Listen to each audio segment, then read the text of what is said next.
Welcome back, everybody, to another episode of the Junkyard Dawgcast. I'm your host, Jordan Hill. Got Kipp Adams with me. Ben Wolk's going to join us shortly. On this Tuesday afternoon, we are wrapping up the 2024 college football season. We're going to talk about Monday night's national championship game, Georgia coming in as the number 6 team in the final AP poll, just kind of putting a bow on Georgia's 2024 season. And then, of course, we're going to look ahead to 2025. We will talk about the season to come for Georgia, how this roster has shaped up through all of the NFL draft departures and the transfer portal additions and departures, kind of take a deeper dive and a closer look at this Georgia roster going into 2025. And of course, we'll talk about Georgia's Junior Day a little bit, as well as UGA hoops. But Kipp, let's start with the final game of the 2024 college football season on Monday night.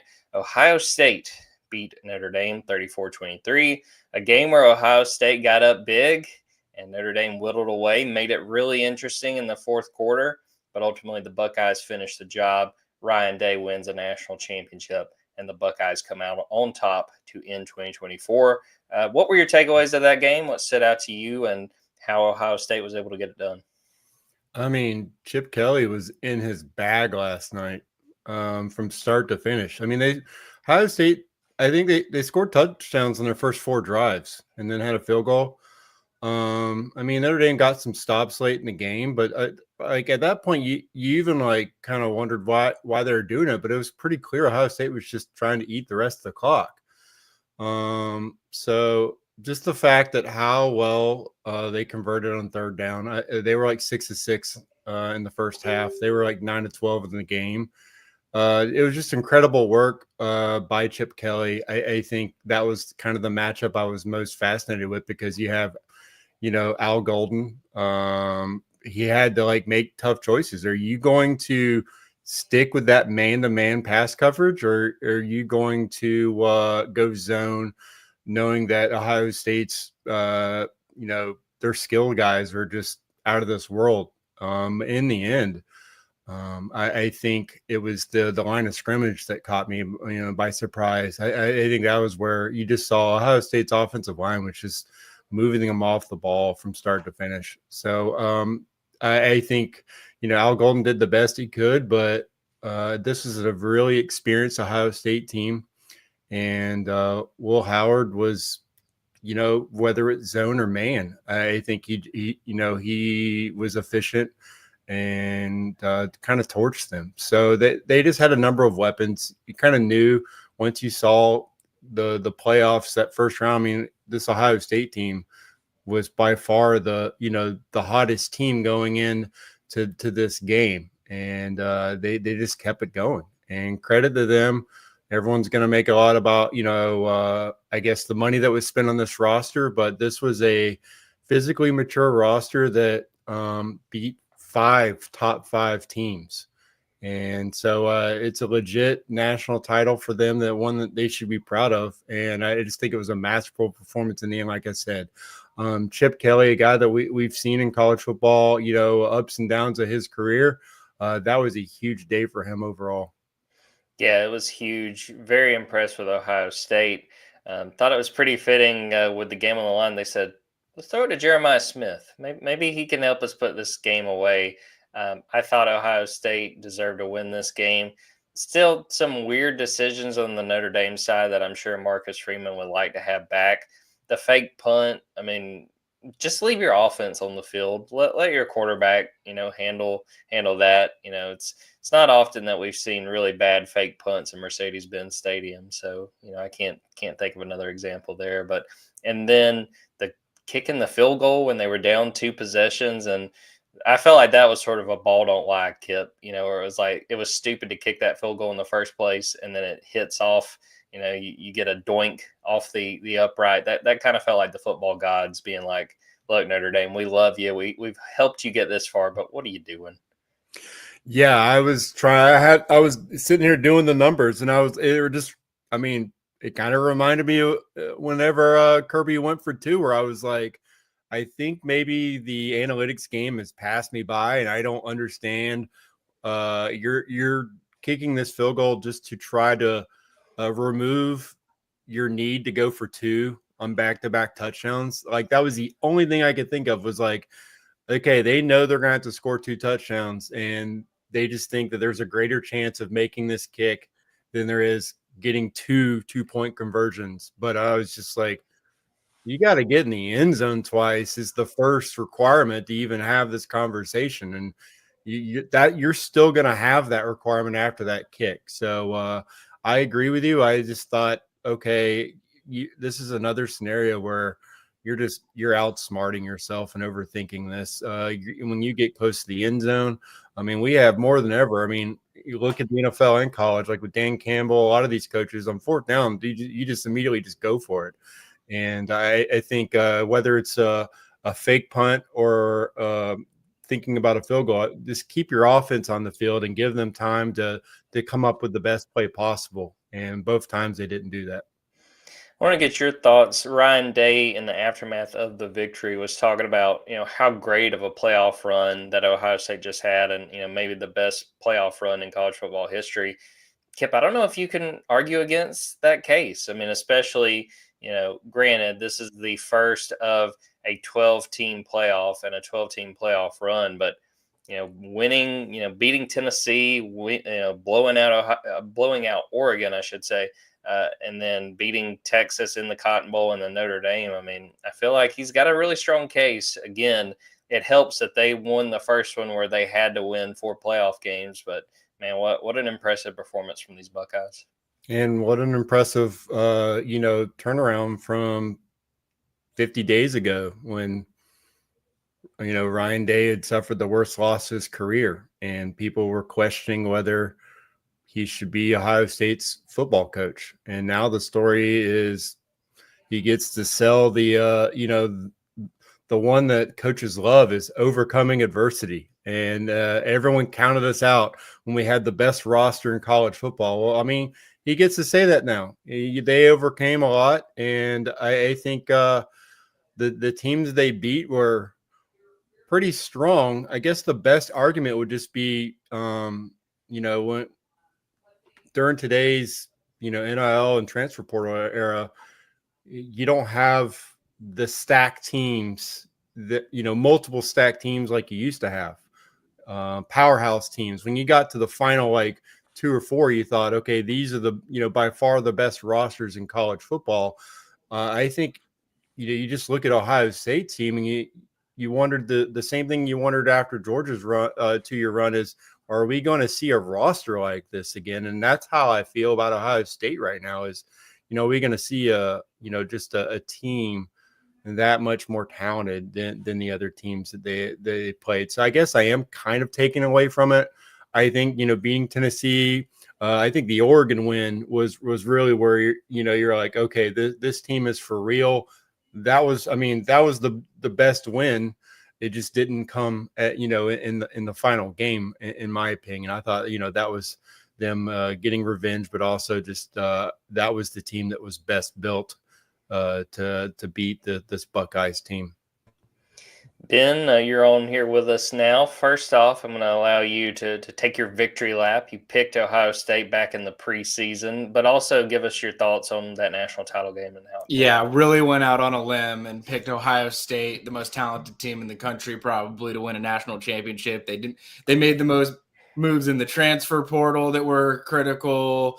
They were bringing back a team that's basically lost to one program over the last 4 years. So I really put my neck out there for a program that just can't get people to buy into them, it seems like.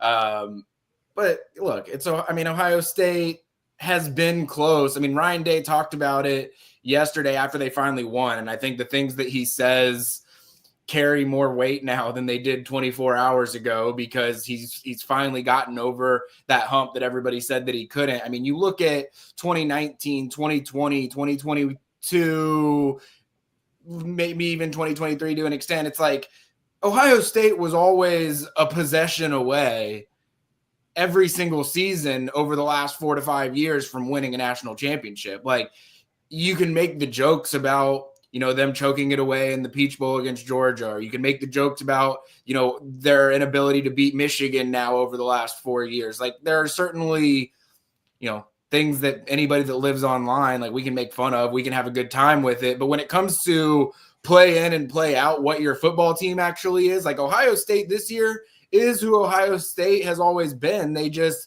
had a little bit more of that championship DNA in them this year to overcome losing by 1 point on the road against Oregon, to overcome losing to Michigan for the 4th straight year. But again, when you have a team that's as talented as they are, that's lost 2 games by a combined 4 points, it doesn't matter. Like, you don't just get to, if you're Tennessee or you're Oregon or you're Texas or you're Notre Dame, you don't just get to line up and automatically beat Ohio State because they fell on their face a little bit at the end of the game against Oregon, or because they just can't seem to get the Michigan rivalry off of their back. Like, you still got to line up and be better than an offensive line that, despite some injuries, played really, really well during this playoff run. You still have to line up and decide, are we going to play man like Notre Dame always does, or are we going to shift into playing a little bit of zone because they've got 3 or 4 of the best wide receivers? I mean, that's the thing about Ohio State. It's like, we talked about Jeremiah Smith. And Jeremiah, look, they won the national championship ultimately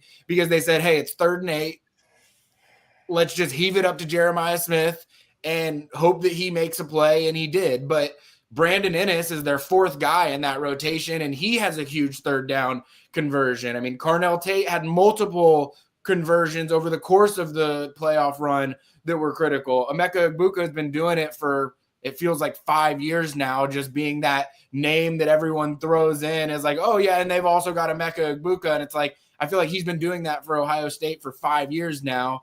And so is it surprising that Ohio State wins? I think it's one of the least surprising national champions that there's ever been. Like, were there moments throughout this year where it was like, oh, it looks like it might be same old Ryan Day, it might be same old Ohio State, they're just not gonna be able to do it? Sure. But I mean, I think Jim Nagy with the Senior Bowl put out the tweet that was like, the last 5 years, the team that had the most players drafted won the national championship. And he said, I think he said in parentheses, when he was talking about how many Ohio State players got drafted this year, he said, just trust us. Because it's like, you look at this Ohio State team, and you don't have to know a lot about football to understand that they've got NFL dude after NFL dude after NFL dude. We've heard the price tag around what NIL was required to put a roster like this together. It's, you know, Ohio State is who Ohio State has always been.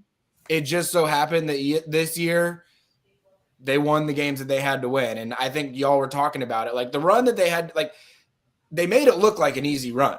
Like, they made it look like beating Tennessee, Oregon, Texas, and Notre Dame was some simple task. I mean, I don't know that there's another team other than Ohio State that would have gone 4-0 in that stretch. And that includes, I mean, I think everyone. Like, I think that there are, I truly believe in my heart of hearts, there is not another team in college football this year that would have gone 4-0 against those 4 teams, because going 4-0 against teams of playoff caliber that are playing their best football at the right time just is not something that's easy to do. And I think it's a testament to just how talented the football players on this team are. I mean, everyone makes so much about coaching and the competition that you played and your schedule and all these things. It's like, when it's 3rd and 8, all that matters is how good your offensive linemen are going to block the defensive linemen in front of them. All that matters is how good the wide receivers are going to run routes to beat the man in front of them, or the cornerbacks or defensive backs in front of them. And it's like,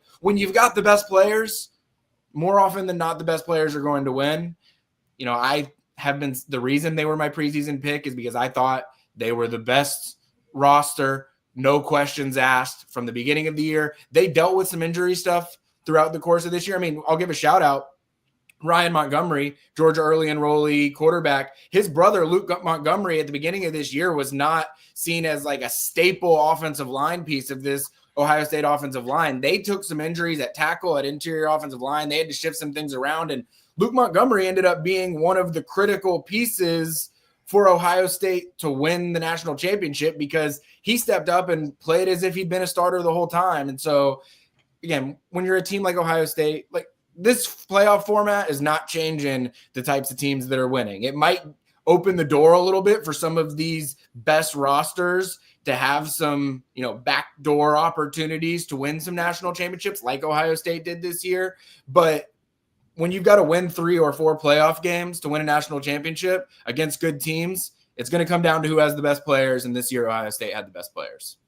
To Ben's point, it's about the Jimmies and Joes, not the X's and O's. And I think Ryan Day's a really good coach, but, think about just in the past of this sport, coaches that were not highly regarded as head coaches that won national titles, Larry Coker, Ed Orgeron. When you got the best team, you got the best players, that's 80% of the battle at least. I mean, you have to have the talent. And Ben called it on Twitter after that big completion. I was like, just throw it down there to Jeremiah Smith. He just happens to be the best player in the country. And Will Howard, I thought, played a great game. And, yeah, the best team won. That was a carefully worded amendment to how I described that play. But, yeah, that was I thought I'd keep it PG for the listeners at home. Well, let's talk about now that the college football season's over. So Georgia finished number 6 in the final Associated Press poll. The top 6, Ohio State 1, Notre Dame 2, Oregon 3, Texas 4, Penn State 5, Georgia 6. Now, I want to start with this because I saw some pushback from people on the Junkyard. Why is Texas 4? Georgia beat them twice. It's this simple.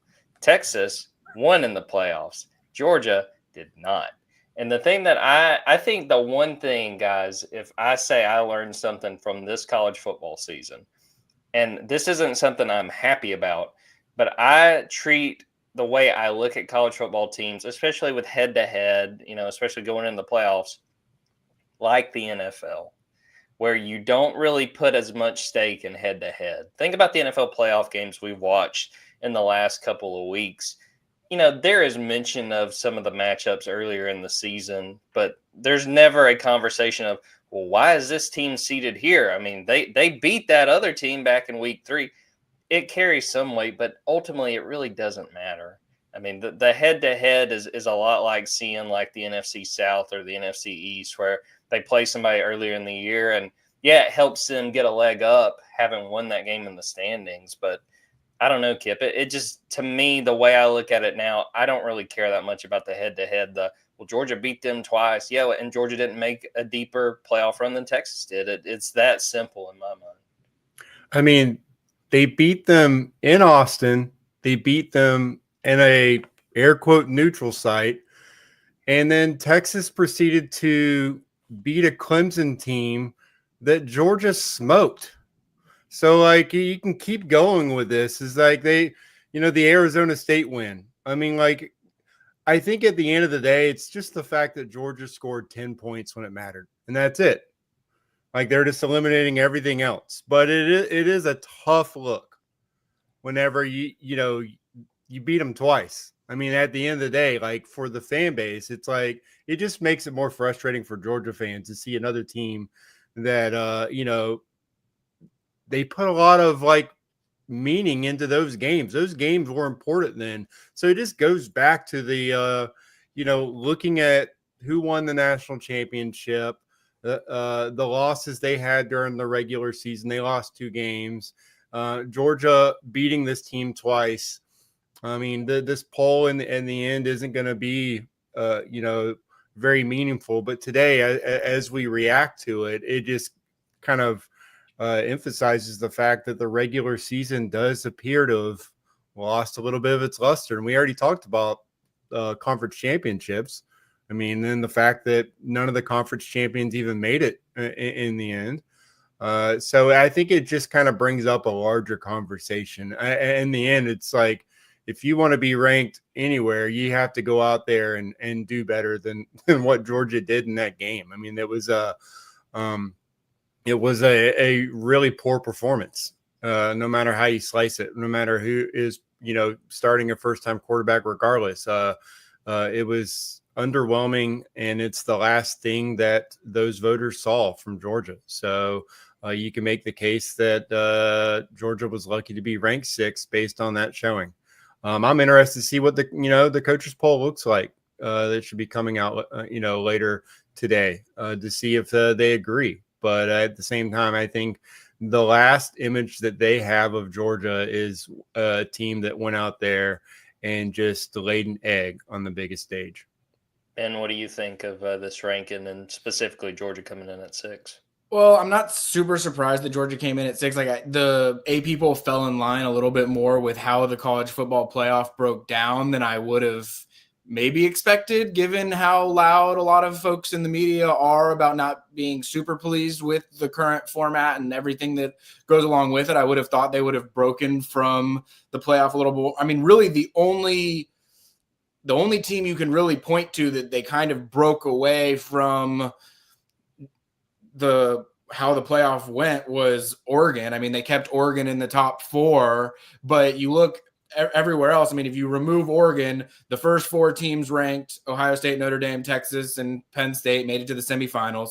The next 4 teams ranked were, now including Oregon back into it, Oregon, Georgia, Arizona State, and Boise State. Like, those were the 4 teams that were eliminated from the quarterfinals. So like, they essentially just followed the college football playoff quarterfinals and semifinals, and then just inflated Oregon back up there, I presume, because they were the 13-0 Big Ten champion that only lost to the national champion. I would assume that's the logic that went into that. But I mean, I think it's interesting. Like, Arizona State and Boise State were both ranked behind Tennessee when in the most recent AP poll, and all that happened is all 3 of those teams just lost their next game. And Arizona State probably played a little bit better than everyone was expecting them to, and so that might have earned them a little bit of credibility. But Boise State gets smoked by a Penn State team that doesn't make the national championship game. Tennessee loses to a team that basically did what they did to Tennessee to everybody else that they played throughout the rest of the playoff. And so,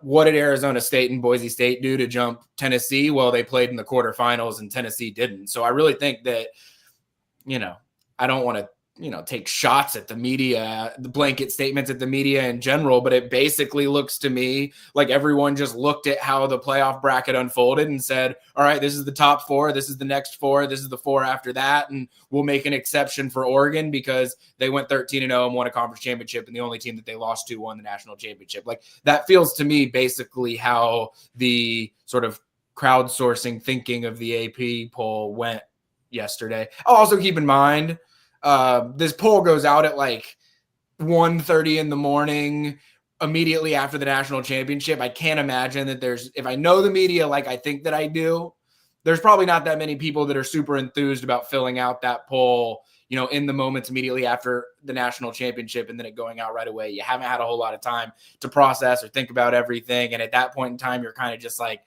this poll doesn't really matter a whole lot anyway. Let's get this thing over with. Totally agree. I voted on it in 2021 when I was still at the Black Auburn News, and they tell you like, hey, you got like maybe an hour after that national title game. So the year that Georgia beat Alabama in the national title, I had to go in there that night and put in the AP poll. So I think that's a fair point to point out that it's like, all right, it doesn't really, all you want to do is put the team that won the national title game. You don't want to be the idiot that voted for, the team that did not win. And I think I avoided that much that time. So, I think it's a fair point with how they turn around that final AP poll. All right, we're going to take a quick break. We're going to come back and look at the Georgia roster after all the movement between the NFL draft and the transfer portal, talk about junior day for the Bulldogs, and we'll also talk some UGA hoops.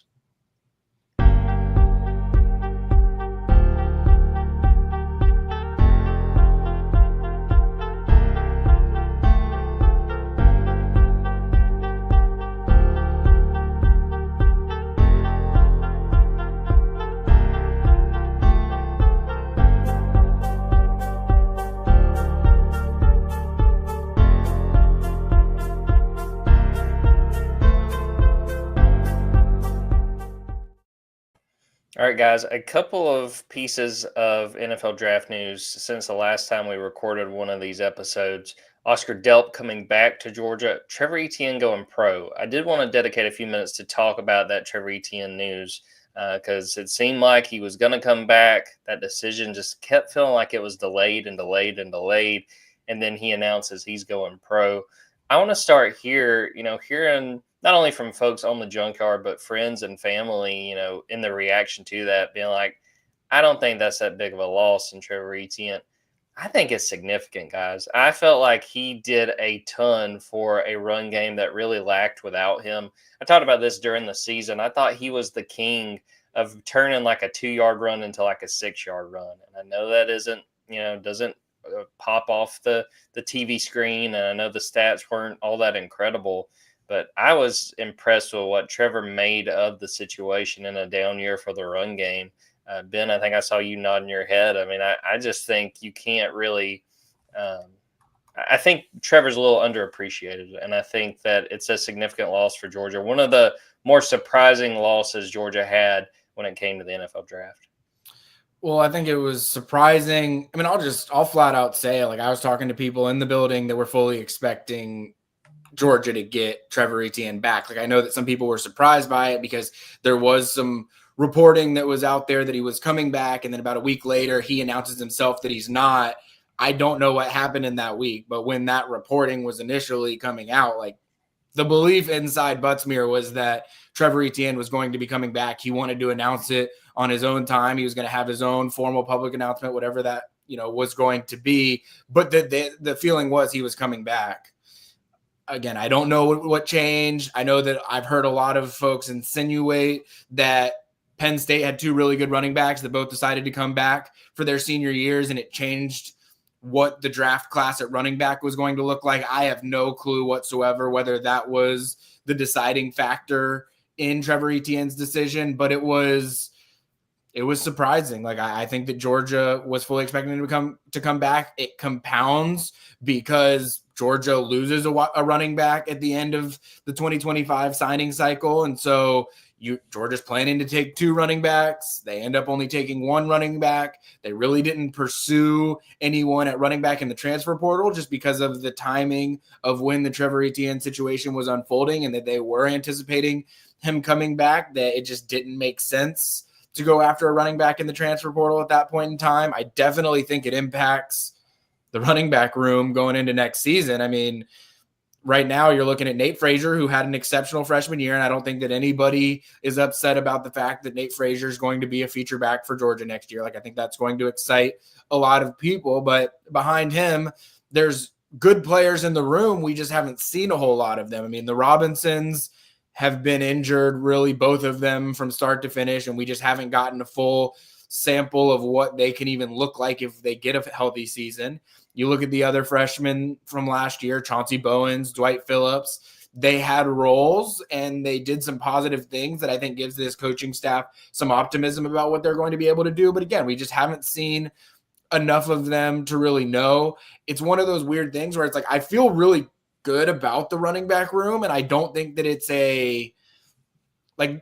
I'm not trying to be negative about the running back room in any way, shape, or form. It's just removing Trevor Etienne from that group changes the entire complexion of how I look at that room. And it has nothing to do with the other guys in that room. It's just, you're talking about numbers. You're talking about a position where you want people that have done it in the past. You want depth because you know that there are going to be injuries that are going to pop up at that position. It happened with Trevor this year. It happened with both of the Robinsons this year. Like, you can safely look ahead and say, chances are some running back is not going to be available at some point in time during the 2025 season. And so it hurts not having him. It's a position that I think you can probably pursue in the spring transfer portal window. And it's not like quarterback. It's not like safety where, like, you really want them to be part of the spring and they need to learn the ins and outs of the offense. I mean, we just watched Nate Frazier get to Georgia in June and he was making plays week 1 against Clemson. So it's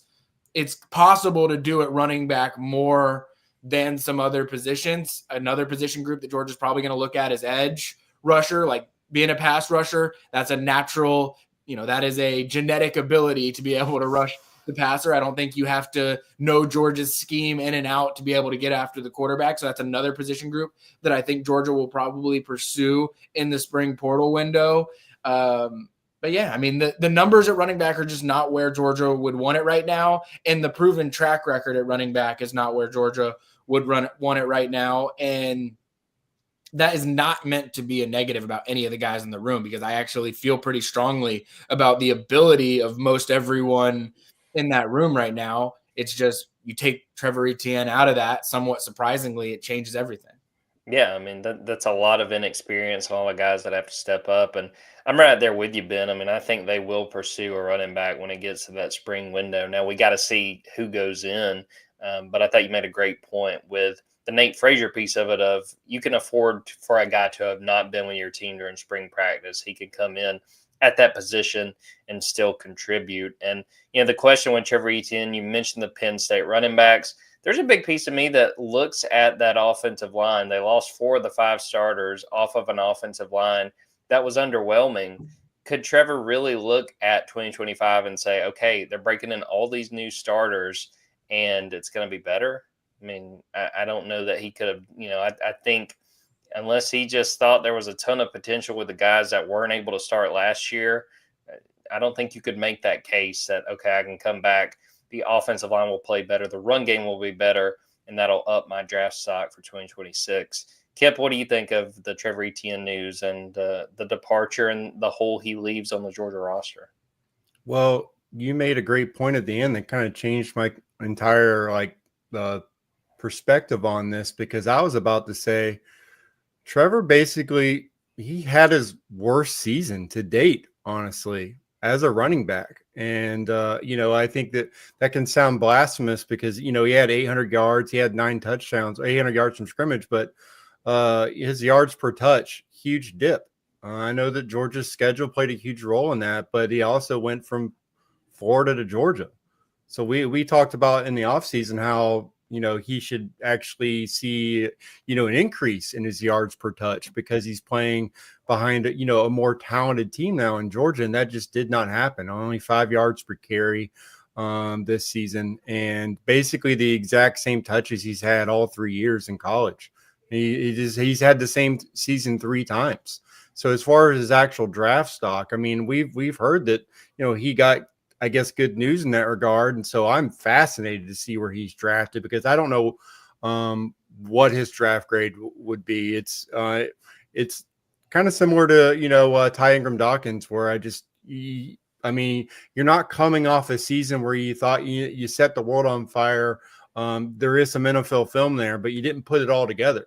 So you're kind of leaving a little bit on the table, but yeah, not knowing if you're going to be running behind a better offensive line and you actually, take a dip even further or injury concerns, that running back's a position where you just, you don't want to chance something like that. So, I mean, I get it from that perspective of not knowing if you're actually going to improve your stock, but looking at Georgia's running back room, I mean, they do have numbers. They have, 6 guys on scholarship, but we have no idea who's going to be healthy from that group. And that's the one thing where this becomes a much bigger question mark is, even if they are healthy, who do you know is going to be able to make plays after Nate Frazier? And I think the honest answer right now will probably be Cash Jones. You know what his role will be. You know that he is that third down. He is the guy who can go out there and catch a pass for you. But a defined role, you don't know that. Even when, Branson Robinson came back this past season, it was a great story. Didn't have that explosiveness yet, so you didn't see it. Kind of the same with Roderick Robinson. Those guys were expected to be the ones that wore down defenses. We never got to see that. We still don't know if they're capable of that. So for me, this is a huge offseason now for Chauncey Bowens. I think that's the guy that Georgia needs to be able to, have 150 plus carries this next season. I think you kind of know how big of an offseason it is for Nate Frazier. He is now that feature back. We're going to hear about ball security all offseason with him as a focal point. But I think Chauncey Bowens is the guy where if you don't know what you're going to have in Roderick Robinson and Branson Robinson, you know that you got to get this guy ready to at least be that number 2 back next season because Cash Jones's role, what's the ceiling there? Are you able to expand it beyond the known role it has right now? And I don't think you can. So I think there are question marks about this position now. And I think, again, Chauncey Bowens is the guy just to keep an eye on because I just think that, his size, the balance that we saw from him when he was out there running, I think he can kind of be that guy to dispel Nate Frazier for Georgia's run game this season. Did want to mention this. Cash Jones, the only player who scored in the Sugar Bowl. So let's not count out Cash Jones. I really did just list out all the running backs and didn't say Cash Jones' name. If that's not the ultimate Cash Jones story right there, I don't know what is. Ben, to make you feel better, when I did my 2025 depth chart, totally left off Cash Jones. And I'll say Cash Jones, he's a weapon in the passing game. Like he, as a receiving back, he's as good as Georgia had last year and this year, or this upcoming year. So I just think sometimes Georgia gets a little bit personnel predictable when Cash Jones is in the game. Like very rarely is Georgia running the football when Cash Jones is in. Except, was that in the Notre Dame game? They did that with like 3rd and 2? Because I'm pretty sure Ben and I looked at each other like. See, but that's the thing though, where it's like, and everyone rips on Bobo, and I get it. I'm not even gonna try and salvage that at this point in time. But it's like I say that all season long. It's like, man, every time Cash is in the game, they're throwing the ball. Everyone knows they're throwing the ball. It's like, well, Mike Bobo obviously knows every time that he's putting Cash Jones in the game that the defensive coordinator knows that they're throwing the ball. So what does he try and do? He tries to get creative, and then he runs for 1 yard on 3rd and 2 with Cash Jones, and everyone says, oh, what are you doing trying to run the ball inside with Cash Jones? It's like, yeah, but if you didn't do that, then everybody knew what play you were going to be running, and everyone would accuse you of being too predictable. So it's like, what are you supposed to do? 2-to-1 ratio. You got to go 2-to-1 ratio. That's it. That's all you can do. Damned if you do, damned if you don't. The Mike Bobo story. All right, guys, I want to look at this roster as a whole going into 2025. Now, there's still more changes that can be made. You know, people added, people who leave, particularly probably more than likely that will all happen after spring during that April window. But I wanted to get a feel for what you guys think of this roster. And we're going to take this kind of in 2 pieces. And what we're going to do is first look at the position group you feel the best about on this Georgia roster. And I'll go first just because I'm kind of putting you guys on the spot here. And I will say tight end is the position I feel the best about because you kept Oscar Delp, you kept Lawson Lucky, you lose Ben Urosic. I thought he really did a good job of coming on as this season went along. But to have those guys back, maybe we'll see Jaden Riddell some more. Colton Heinrich's in the mix there too, but Elias Williams, Ethan Barbour. I think especially at that top, I would really like to see that Oscar Delp and Lawson Lucky combination, at times use one of those guys as a wide receiver. Let Lawson play a little bit of wide receiver. I think that 2 tight ends, I think that, to me, it felt like this offense finally got going toward November when they started throwing more to the tight ends. And that was the position to me. The tight ends, I think, are in the best position on this roster going into 2025. Kipp, what about you? What is the position that stands out to you as, hey, this is the strongest for Georgia? This is the one I have the most confidence in going into the next year. I mean, I know that they're going to take every chance to prove me wrong here.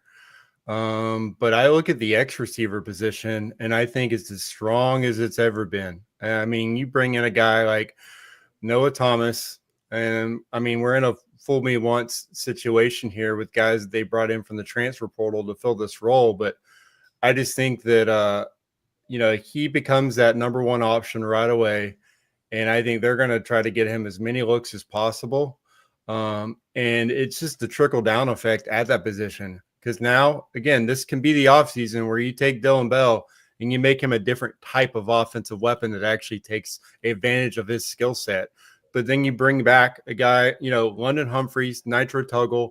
I think those are guys that are ready to step into bigger roles. They're all going to cross-train. But I just think I love the depth of that position because now you're bringing in guys like C.J. Wiley and Taylon Taylor. I just think that those are guys that, you're not going to be able to keep off the field. I think they're going to have really strong performance this offseason and fight for reps there. And I think that's where you're going to see the biggest jump from last year to this year. I mean, the tight end room, that on paper, you're right. It's completely stacked. But I'm just talking about, if we're talking about jumps from last season, this season, where you're not worried about if that position can make a play for you. I think that's the biggest jump. And I just think it trickles down to the other positions as well, where you can have Zachariah Branch in there, Sokovia White in year 2. But I just think that position, and I mean, it's still a question mark, but if Colby Young's able to join the team, then it just makes that room even deeper. But I'm going to operate under right now, still not, completely got worked out.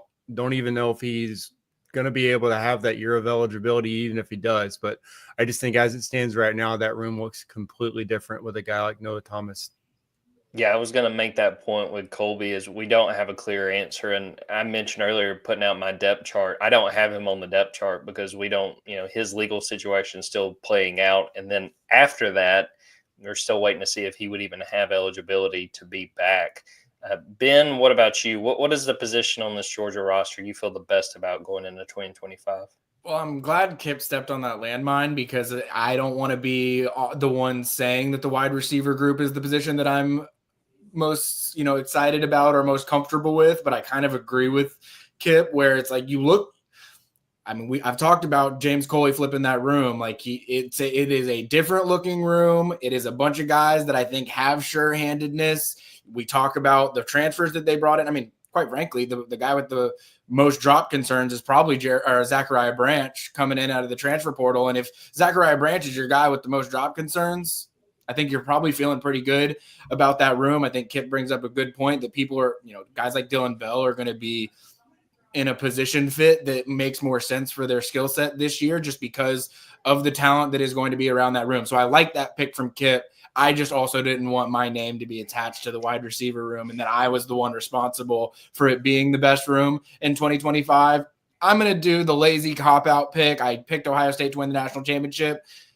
I'm going to pick Glenn Schumann to have the best room on the roster. I mean, I think picking a guy that's had 3 Butkus Award winners in the last 7 years to have the best room is not really, going out on a limb type of pick. But you lose Jalen Walker. He did different things that nobody else is going to be able to step in and replicate. Like Jalen Walker was a one-of-one type of player, and he did things differently than any other linebacker that Georgia is going to have. But you've got C.J. Allen, who's played a lot of snaps, and I think is going to step into that leadership role. You've got a guy in Raylan Wilson, who I thought really came along at the end of the season, especially stepping up and run support. I mean, he's as fast as any linebacker that Georgia's got. I think him getting additional reps this spring is going to make him, really have a breakout season next year. I think the guy that I might be most excited about year 1 to year 2 jump is Chris Cole. Like, I'm really just excited to see what he's able to do. He's someone that when you're asking, how do you replace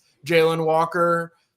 Try and find someone that does some of the things that he does and maybe has some areas where he's even, more exceptional. Like, I think Chris Cole in coverage is going to be as capable as any linebacker that Georgia's had. Like he played safety growing up in high school. Like, I think that he just has a natural ability back there in coverage and in space. He's also going to be able to rush the passer. He's long. He's different. Like, I think that Chris Cole is going to be able to take that next year jump. And then we've heard a lot about Justin Williams. He was a 5-star. He was the number 1 linebacker in his class. We just haven't seen a whole lot of him outside of special teams. He's going to be that next guy up that steps in. And, as a sophomore, we start hearing a little bit more Justin Williams throughout the year. I think you might see a lot of what we saw from Raylan Wilson this year, I think is what we might see, not necessarily in terms of the type of player that they are, but just in terms of how regularly we're going to start seeing them gradually get more and more into the rotation. So I think, week 1, are we seeing Justin Williams playing 25 snaps? No. By the end of the season, are we seeing him play, 15, 20 key snaps in key situations when some injuries start to pop up here and there? Like, I definitely think that that's a possibility. So you look at those 4 guys, I think I would feel comfortable with any of those 4 guys out there right now, especially those first 3 that I mentioned, just because of what they've done already. Ben, I'm glad you talked about inside linebacker because I was back and forth between tight end and inside linebacker for my group. But what ultimately made me pick tight end was that the inside linebackers did lose Smile Munden. And I mean, just a hell of a player and a guy that just fought through injury and did a lot for that room. But I'm with you. I was super impressed with Raylan Wilson down the stretch of this past season. I expect him to start there alongside C.J. Allen and for him to play a huge role on this upcoming defense. All right, now here is the tougher question. What is the position group that you have the least confidence or you're the most worried about with Georgia? And Ben, I'm going to start you off. Well, what position group are you kind of worried about? What do you want to see? What's the group that you don't have a ton of confidence in at this point? Oh, it's probably not the most, resoundingly positive sign for the 2025 team that I'm having a battle. I'm debating between which group I probably don't feel the best about. I have an idea of where Kipp's going, so I don't want to take that one, even though I sort of agree with that. I'll go if you want to hedge. Yeah, try and weed out some of my choices. There's a few you could go with. I'm going to go with the defensive line just because I have some huge questions after what they just lost in Nazir Stackhouse, Warren Brinson, TID, as we talked about earlier. That and Trevor were the two most surprising NFL draft decisions. I thought he had a chance to come back and play a huge role. Losing Michael Williams, a very likely first rounder. For Georgia's sake, thank God Christian Miller came back, or I would be legitimately worried about what they're doing. But at the same time, they've got talent. They've got Joseph Jonah Ajayi. Gabe Harris is a big question mark for me. Do they want to leave him at defensive end? Do they want to put him at outside linebacker? But I think he's going to be in the plans in some way, some shape or form. Justin Green. Then you go to the interior. We got Christian Miller back. You look at some of the other guys that are coming up. Nnamdi Ogboko played a good bit. Jordan Thomas is in the mix. There's still a lot of talent on that defensive line. But for me, when you look at Georgia's defenses and the times that we've been like, well, this defense didn't play that well, I felt like it really started with the defensive line just not making an impact. And we all know they haven't really had that dominant interior presence like they had when Jordan Davis and when Jalen Carter was on the team. It's just a lot of guys that are unproven and a few of them coming off of injury that have to step up. So I'm going defensive line. So I'm going to throw it back to you, Ben. You're off the hook. You didn't have to pick the first one, but I'm going to make you pick the second one. Well, I assume that's what Kipp was going to pick. Am I mistaken there, Kipp? Okay. All right. So now, we're going to the alarm bells are going to be going off in the Georgia fan base because I feel like we're going to have like 5 potential position groups that we're worried about. I'm going to do the easy one just because I think the way Georgia approached it in the transfer portal probably indicates how they feel about the room. I mean, you just lost Malachi Starks, you lose Dan Jackson. I don't think that there is a clear cut, like, here who is going to be playing deep safety for you this year. Like, you've had some guys that have done it, but you felt the need to go into the transfer portal and take 3 players, Zion Branch, Adrian Maddox, and Jaden Harris, all of whom could play deep safety. They could play a little bit of star. I think that Georgia has probably a surplus right now of safeties that could play safety, could play star, and that tells you, in my opinion, why I have some not concerns, but just unknowns about that room. Is like, we just haven't seen guys do it regularly, consistently. You've got, again, we talked about this during the season. Where would Georgia be without having gotten KJ Bolden from Florida State on signing day? I mean, he does change the look and feel of this entirely just by him being there. But I don't know what safety is going to look like. I think Janelle Aguero will get some looks at safety, but just from conversations that I've had, like, I think Georgia sees him as the star for next season, and they really want one of these transfer portal guys to step in and become that safety that they can rely on. I guess until I see that, I'm not going to be, fully sold that it's a room that is just replacing a, Thorpe Award finalist and a guy in Dan Jackson that's probably one of the more underrated Georgia players. I think he finally got his credit and his due respect this year, but it took 6 years for Dan Jackson to finally get that sort of on-field respect that he finally got. So I'm not super optimistic about what that's going to look like, but a lot of that just has to do with I haven't seen it yet, and until I see it, I can't confidently say that they have it. Yeah, Dan Jackson, better late than never there. And yeah, without KJ Bolden, I would be super worried about the safety position. And to the point you were making, Ben, in my depth chart projection, I left Jonell Aguero at star, kind of thinking, well, they know what they have there, and they're going to try to find, another safety. But at the same time, he'll probably get in the mix, and we know they like to cross train these guys. They want position flexibility. Super fascinated to see those DBs once spring practice starts. All right, Kipp, what position group do you got? What are you the most worried about on this Georgia roster as it stands? Well, I mean, I wouldn't have felt this way, I guess, a week or two ago, but edge rusher. I mean, I'm still in shock that Damon Wilson left, simply because you're about to see Michael Williams be a first-round pick. I mean, it's been said over and over again. I mean, Trayvon Walker being the number 1 overall pick. So you want the stats, but you already know that playing that position at Georgia, regardless, that role, you put out NFL film. And so with him being gone, I mean, that question, you talk about Gabe Harris, and I mean, Joseph Jonah-Ajonye, you have no idea what you have there. So they're probably going to need, Gabe Harris to split time at best at those positions. And so as far as, what that position room is going to bring to the table, like where that pass rush is going to come from, never mind the fact that a lot of your pass rush came from your Butkus Award winner who's gone. I mean, when he came back and you had him and Michael Williams against Texas, that was like when you saw, like, okay, this is what this defense is capable of when those guys were on the field together, because he was just taking on double teams as well, and freeing other guys up to make plays. And so now, who is that guy? Where is Georgia going to generate havoc plays on their defensive front? And I know, like, we're all sky high in Quintavious Johnson. I mean, it is where he gets to show.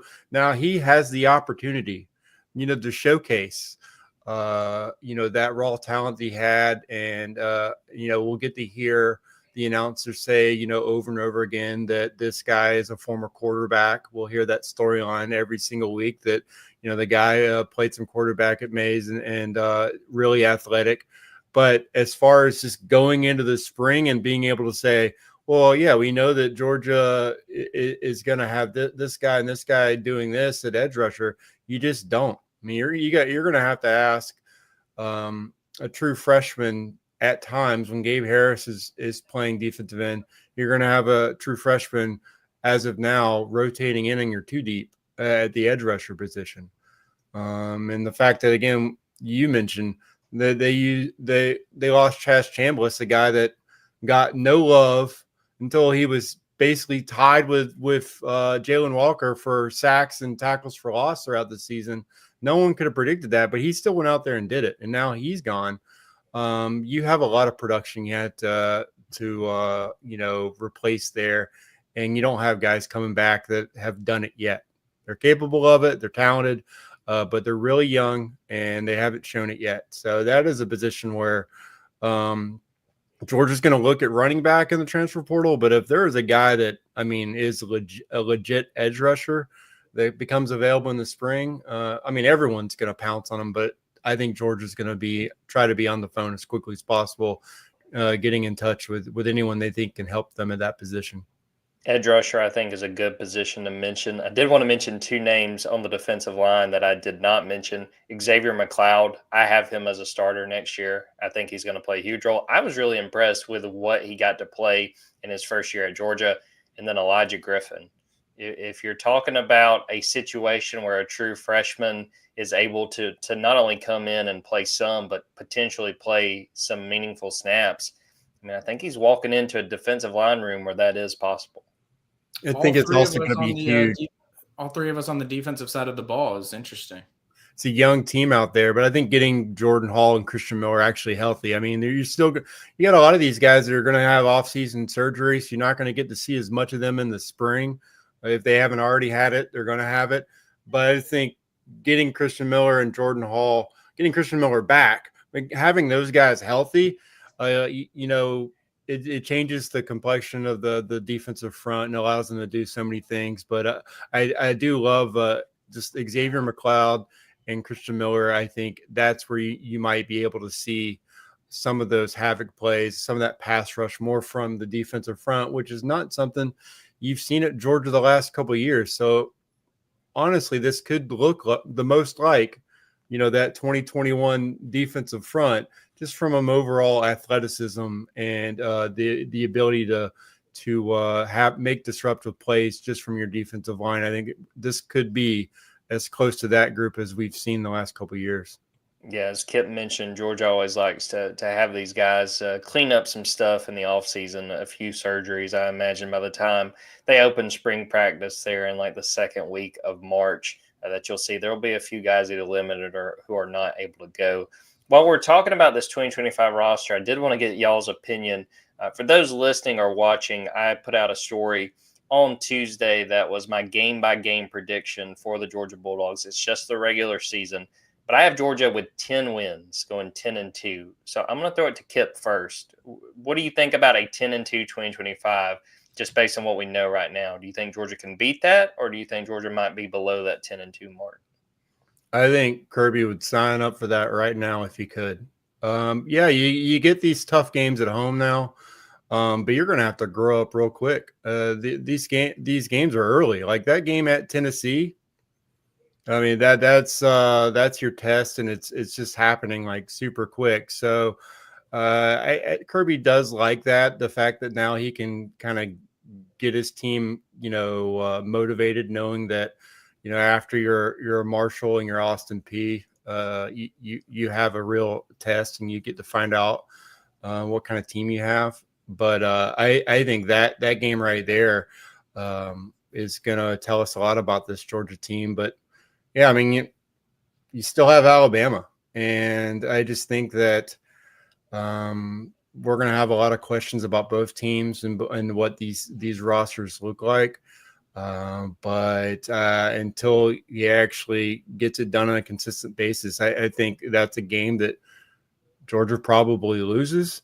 And I think losing 2 with this schedule and this roster would be huge for Georgia. And if you do that, if you get the double-digit wins now, like I think that's the key. You have to feel pretty good about your postseason chances. As long as you do that. I know that a lot of fans hate to hear that because again, every game does matter, and it matters to the players. But I do think looking at that Texas team, it will once again be the most talented team Georgia plays next season, a team that I expect to be. I mean, they're going to be in the top 3 as all the off-season rankings, I would imagine. After Ohio State, I think Texas is the team best set up for success next season. Maybe you can make a case for Oregon, but I do think that that's a game that's going to be tough for this Georgia team to win unless they just grow up quickly. And a lot of these guys step up into the roles and are productive. It just seems like this is not a rebuilding year. It's just a team that you'll be building towards 2026. I think this team is really set up well for that. But for this year, I think you're going to see a step back in your play at some aspects. So you're going to have to get better on offense if you want to make the playoffs again. Kipp hit on the 2 games that I have Georgia losing against Alabama. Hand to God, I'm not going to pick Georgia to beat Alabama until they beat Alabama again. But then the Texas game, I also have them losing, and I've picked against Georgia when it comes to playing Texas twice. And I'm just going to roll with it because, man, it's served me so well so far picking against Georgia. But, I mean, Kipp hit on it. I mean, Georgia has lost a ton off this team, and that's not to say some of these teams they're playing have not. But, yeah, I mean, I think a step back is very possible. But I think that this team will come together 10-2. That game at Tennessee, I think we're going to learn a ton about Gunnar Stockton, about both sides of the ball, if they can beat that Tennessee team in Knoxville.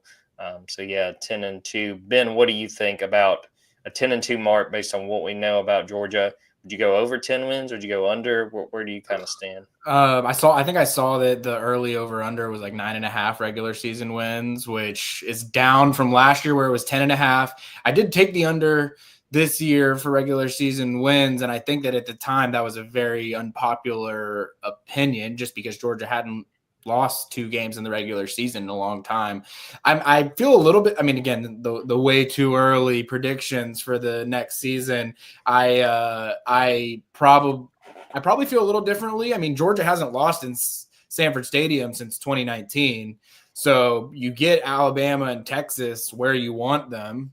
You got to go on the road to Tennessee. And I feel like with some of these traditional SEC rivalries like Florida, Auburn, Tennessee, like Georgia has just dominated them so much. Something's got to give eventually. Like surely Georgia's not just going to beat Tennessee and Auburn and Florida forever. And I think that Florida and hey, who says no, Kipp? Who says no? But Florida and Auburn in particular, I think are 2 rosters that are going to improve significantly year over year. I'm already seeing both of those teams show up in a lot of those way too early top 15s, top 10s. I think those are going to be 2 programs that get a lot of preseason buzz, almost potentially too much preseason buzz for the sake of those 2 programs and where they're at right now. But I mean, I don't know. I get a feeling another 10-win season is in the cards for Georgia. Like I don't see them dipping into I don't see them losing 3 games. Maybe that's naive. We just talked about 3 different position groups on the defense. We didn't even get into the fact that they're going to be playing a quarterback that's basically never started at quarterback before. They're going to be playing an offensive line that already caught a lot of flack this season and lost some guys that they maybe were hoping were going to come back. So there's a lot of position groups that we can point to and say, we just don't know how to really feel about it going into this season. But I think Georgia pulls it off against Alabama. I think Georgia pulls it off against Texas in Sanford Stadium. I think that they continue the home success going into next season. But I do think away from home that they will slip up in 1 or 2 of these games that maybe people aren't expecting them to, whether that be Tennessee, whether that be Auburn, whether that be Florida. But yeah, I think that they get to double-digit wins again. So I'll go over on the 9.5 early line that I saw, and I'll just keep it easy. I'll say they go 10-2 back-to-back years. I think it's entirely possible. And again, it's going to be a big off season, and we'll be following along with these next few weeks. And boys, before we know it, spring practice will get started, and we'll be all over that. Ben, before we wrap this episode up, I want to set you up to talk a little bit about this past junior day for Georgia. Now, we want to save a good chunk of this conversation for the next time we record the Stay Wolk UGA recruiting show, but pass along some of the stuff the folks should know from the junior day and what Georgia was able to accomplish that weekend.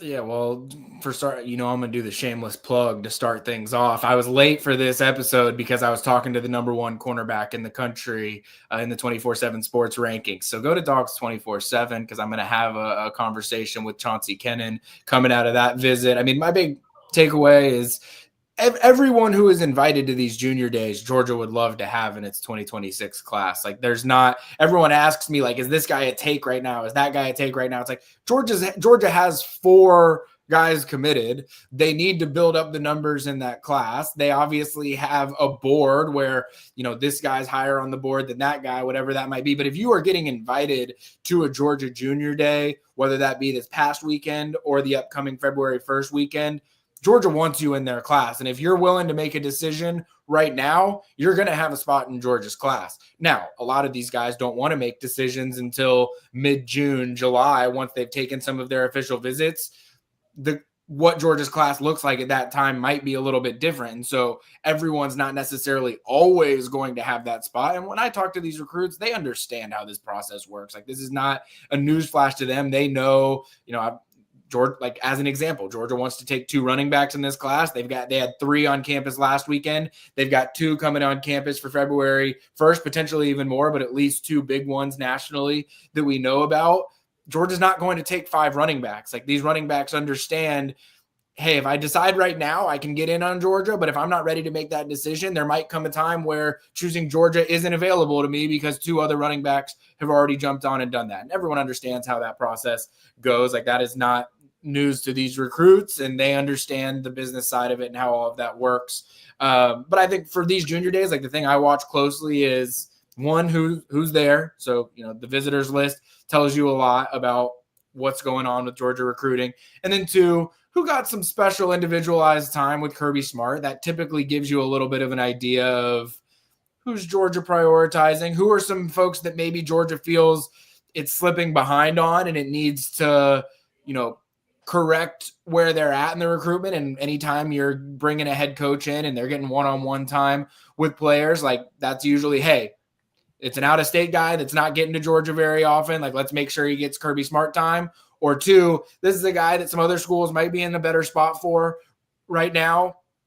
Like, let's bring Kirby Smart in to sort of, not intentionally helicopter in and, make a change in this recruitment on this one visit, that you're getting. And so, Jared Smith's an offensive lineman from the state of Georgia that's unranked in our rankings right now. He got to have some one-on-one time during the basketball game with Kirby Smart. I think that probably tells you a little bit that he's viewed as more than an unranked prospect in Georgia. I just mentioned Chauncey Kennan, the number one cornerback.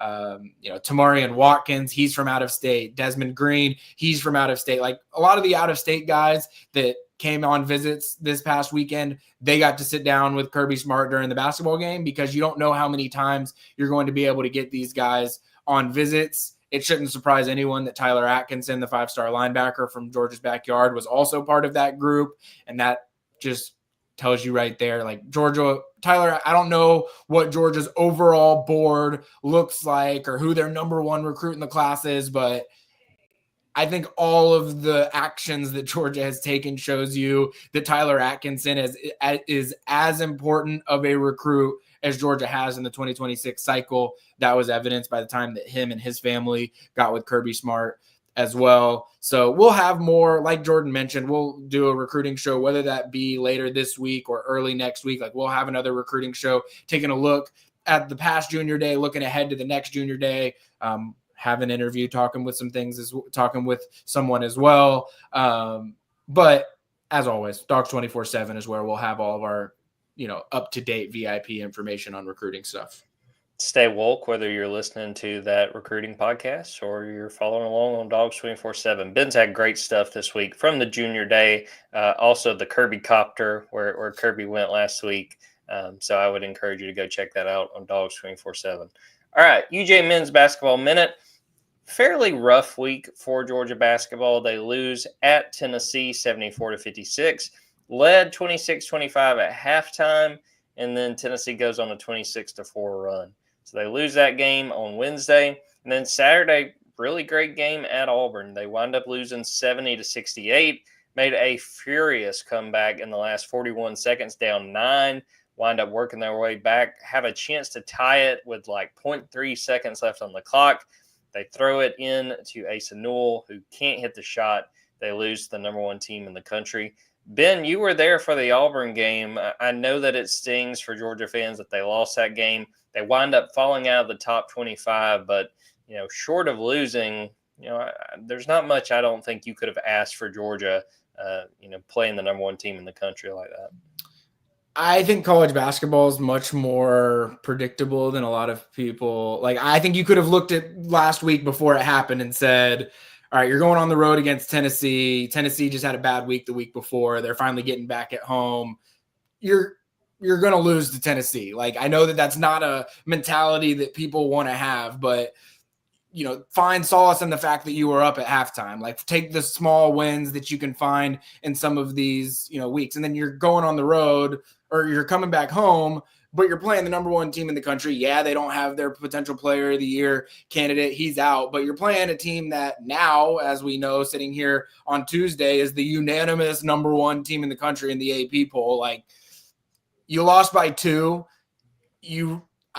I said this to our guy, Justin Ferguson, at one point at the end of the game. I said, has there ever been a game that will end as close on the scoreboard as this one, that it never felt like the losing team ever had a chance of winning this game? And then sure enough, like 20 seconds after that, they actually had 2 chances to tie the game and send it into overtime. And the fact that Georgia was in that situation to have Dakota LaFew hit a shot, who I was standing for on the board. I wish he'd hit that shot just for my takes because of the heat that I was catching about Dakota LaFew during that game. And then he has an opportunity to hit that game tying shot. And then You draw it up with 0.3 seconds left, which you're very fortunate to be in that inbound situation to begin with. Like the timing and the way that the ball got deflected, it just worked out that you have that opportunity to get the look that you wanted and you just miss off the front rim. Like, it was a very predictable week. Georgia got beat pretty bad in the second half on the road against Tennessee, and you lose by 2 against Auburn. Like, I hate to say it, it sounds like loser mentality. It was a good week